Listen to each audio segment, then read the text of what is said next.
Speaker, we know that under the NDP, child poverty has spiraled out of control. We know that child apprehensions have spiraled out of control, and that these two are directly linked. Yet this NDP government refuses to raise social assistance shelter rates. Children are being apprehended because their parents have no food in the fridge. Child hunger and the trauma of Child and Family Services apprehension surely affect school performance.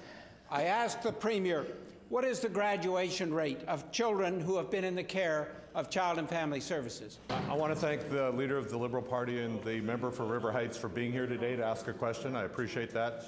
Child poverty is a very important issue, which is why when we first came into office, we added back the National Child Benefit to all families, including single-parent families, that required social assistance. That was a benefit improvement of about $500 a month.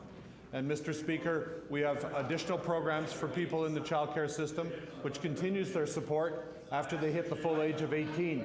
And we have special programs which allow them to continue to go to school, including the parents. When the members of the Conservative Party were in office, the longest period of time that you could spend on a training program is 3 months. They now have the opportunity to attend training for up to 2 years so they can get a permanent job in the economy and be able to support their family, Mr. Speaker. Mr. Speaker, a large body of research indicates that children in the care of Child and Family Services are more likely to struggle in school. Marnie Brownell, for example, and others at the Manitoba Centre for Health Policy have raised concerns about this. It would seem essential to keep close watch on graduation rates of youth who've been in care. And yet this FIPA that I tabled, Mr. Speaker, shows that the government doesn't even keep this information. Why has the government decided to not even keep information on the graduation rates of children who have been in the care of Child and Family Services? Mr. Speaker, we do have very good information coming out in the early childhood development program that we have in Manitoba, and I thank the member for the information. That report was tabled in the House just last week. We've been doing longitudinal research on the success of families that get the support they need from the very earliest times when children are born, and we're seeing very strong results, Mr. Speaker. When families get the support they need, which we've supplied in the largest amount ever seen in the history of the province, they are doing well. Our overall graduation rate in high schools has gone up from about 73% to about 84%. So we're seeing improvements in that regard. We have, for the first time ever, special supports for people in the child welfare system. When they hit the age of majority, they can get additional support to continue to stay in school after they hit the age of majority, Mr. Speaker.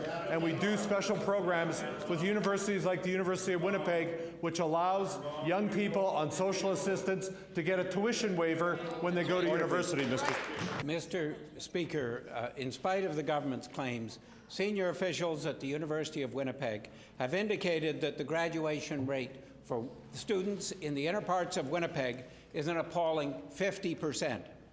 Year after year, for 14 years, the NDP have had an opportunity to do something about this, for example, to raise the shelter rates for those on social assistance so that children will have proper nutrition to fully participate in academics and sports and not have to use food banks.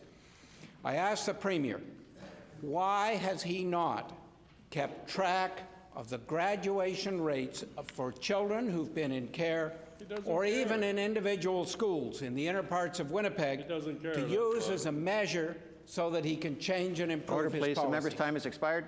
And I think it's an important question the member asked, which is why we've had a big emphasis on high school graduation rates, and we've seen a dramatic improvement on it from the low 70s up into the 80s, Mr. Speaker, and that's a very powerful story. Our Brighter Future programs that are running in schools all across Manitoba, including inner city schools, have seen a tremendous improvement of children both going back to school, staying in school, and graduating from school. Just 2 examples, Mr. Speaker. The Pathfinders program, run in the inner city of Winnipeg, over 200 young people have a place to go now where they get extra support for tutoring and extra support after school and a safe place to do their studies, and we're seeing very good results of that. Another very concrete example, the Neelan Alternative High School in Brandon, Mr. Speaker, where the students that were used to not be in school, many of them lone parents, are now attending that program on a daily basis, and we're seeing a dramatic increase in their high school graduation rate, Mr. Speaker. Innovations like this are occurring all across Manitoba, with the result more and more Order, young please. people First Minister's time has expired.